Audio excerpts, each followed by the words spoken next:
Hello, good morning. Welcome to GES Online Promotion Aptitude Test Discussion. In our previous discussions, we began with the learning theories and we discussed Thorndike. Today, we'll be looking at B.F. Skinner, a professor of psychology at Harvard University. In fact, by far, he is the most influential and contemporary behaviorist in the world. Now, he followed the tradition of Thorndike, but he concluded that reward is the main factor that affects learning. Yes. B.F. Skinner wanted to further add to research or continue learning how organisms learn, how humans learn. So he developed the Skinner's box. Now, the box was basically a small box with rats inside and with a food hanged.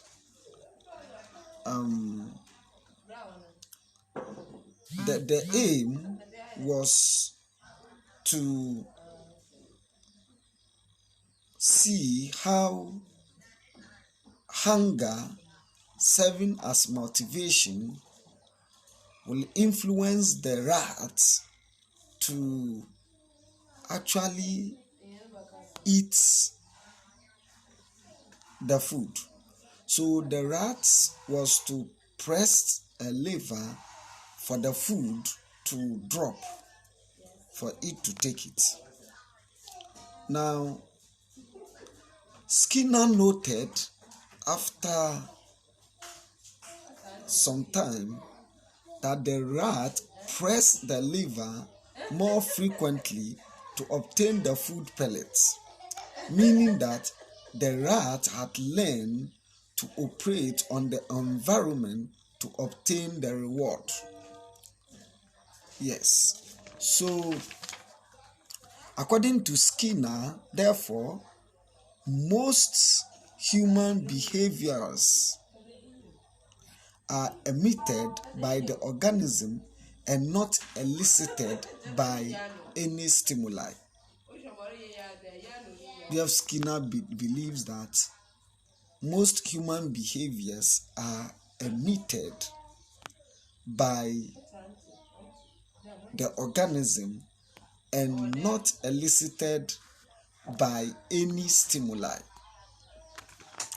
Now, what is this? Emitted behaviors, in the view of B.F. Skinner, are operants, whereas elicited behaviors are respondents. Hence, and maybe that was why the B.F. Skinner theory came to be referred to as the operant conditioning or instrumental conditioning. Now, we are going to, in fact, getting this brief information, we are going to concern ourselves with how this theory affects learning. Now, the number one, or the first, is the use of reinforcement techniques in teaching. To Skinner, reinforcement is the most principled practice in the learning process. Now, reinforcements may increase the probability of response occurring. For example, in the classroom, if the response of a learner, of a child, is followed immediately by a reward, the probability of making similar response in the future is increased. However, still according to B.F. Skinner, there are two forms of reinforcement. We have the positive reinforcement and the negative reinforcement. A positive reinforcement is a stimulus which, when added to situation, increases the probability of the response occurring. Again, positive reinforcement is a stimulus which, when added to a situation, increases the probability of the response occurring. Whilst a negative reinforcement is a stimulus which, when taken away from a situation, increases the probability of the response occurring. A negative reinforcement is a stimulus which, when taken away from a situation, increases the probability of a response occurring. Now, a negative reinforcement,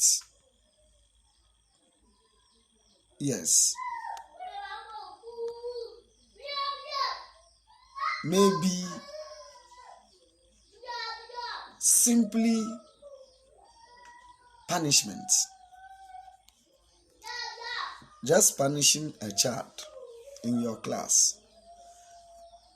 Now, punishing a child, for example, a child who did not come to school, or he absented himself from school for no reason, asking the child to sweep the compound, for instance, can be a reinforcement to change that behavior. Now, the difference between positive and negative reinforcement is that is punishment, whereas the positive reinforcement is likely to repeat the action. With the negative reinforcement, the child will not repeat that negative behavior. The next implication for teachers in the classroom of the B.F. Skinner is the Primark Principle. This principle is based on the fact that behaviors which occurs unplanned or spontaneously can be employed to reinforce other behaviors. Now, for example, a class teacher giving his people to read their favorite books when they complete a given assignment, or a teacher allowing the students to play their favorite game on the computer after performing a given task. This helps learning So if the child knows that after performing this task, I will be given the chance to do my favorite activity, then this child is likely to learn the new behavior or skill.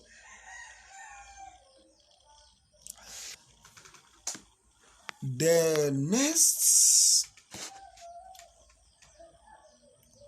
implication of B.F. Skinner is shaping behaviors.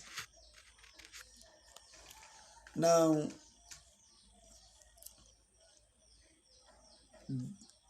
the rats that we talked about in the box, after staying in the box without food for a long time and realize that when the lever is pressed, he get food, the behavior changed.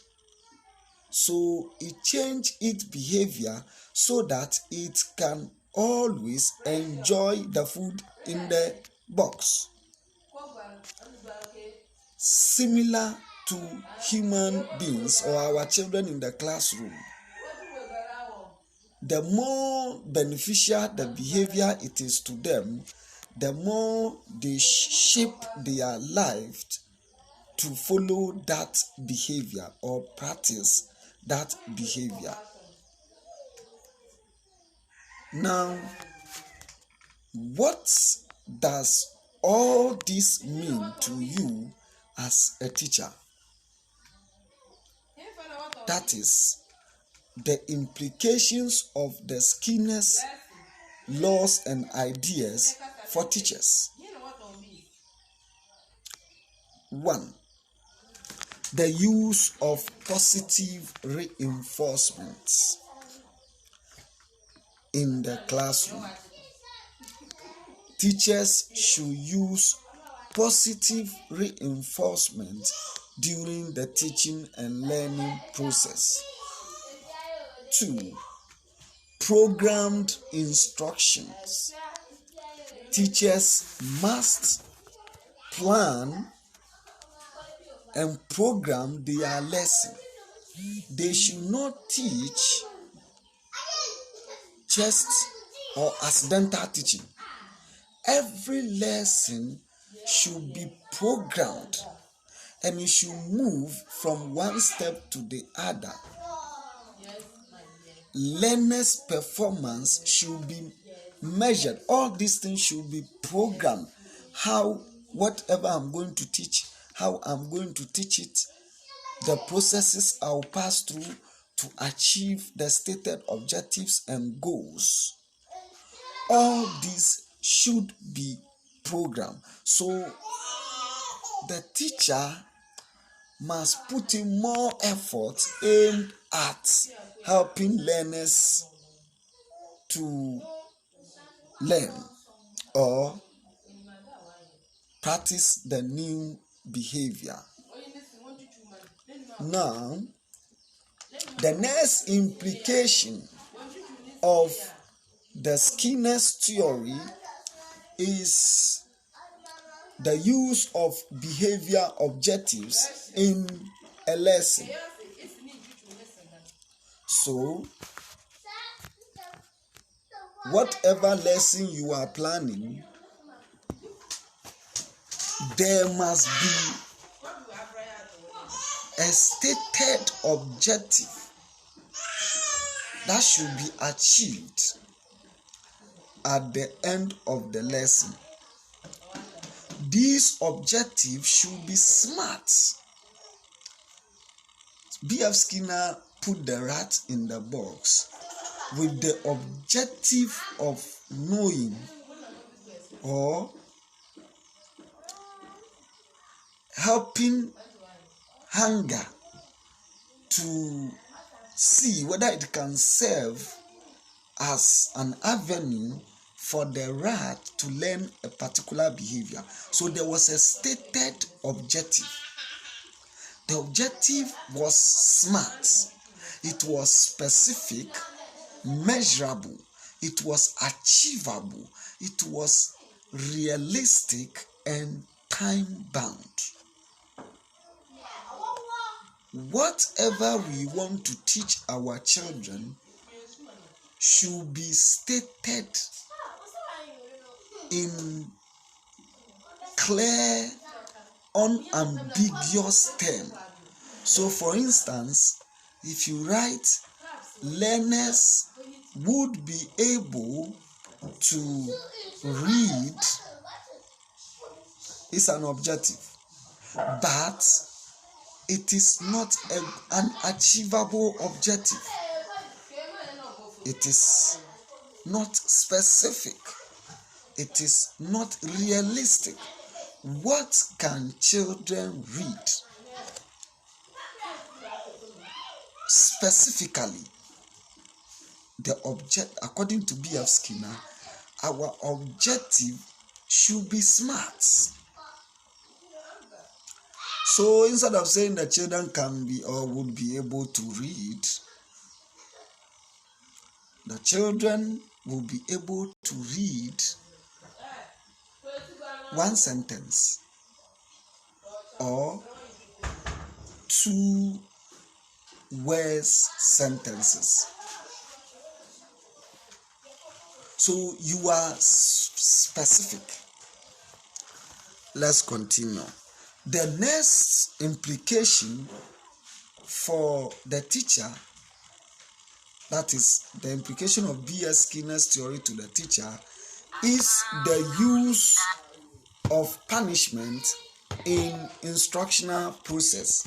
The use of punishment in instructional process. Now, punishments are pedagogically objectional process. Now, punishment should not be an avenue to cause pain. Yes, we shouldn't aim at causing pain on children when we punish. Punishment should be a form of reinforcement of a particular skill or behavior. We should, as much as possible, avoid using punishment in learning situations. Rather, punishment should be used as a learning tool. Yes. Now, punishment does not eliminate a behavior. Yes, it only suppresses it temporarily. So, as teachers, we should not use punishment in our classroom as a tool for enforcing a behavior or for eliminating a behavior. Yes. Thank you for participating in this discussion. You can drop your comments below or send it via WhatsApp to 0244 299 706. All questions are welcome and will be attended to. Thank you very much.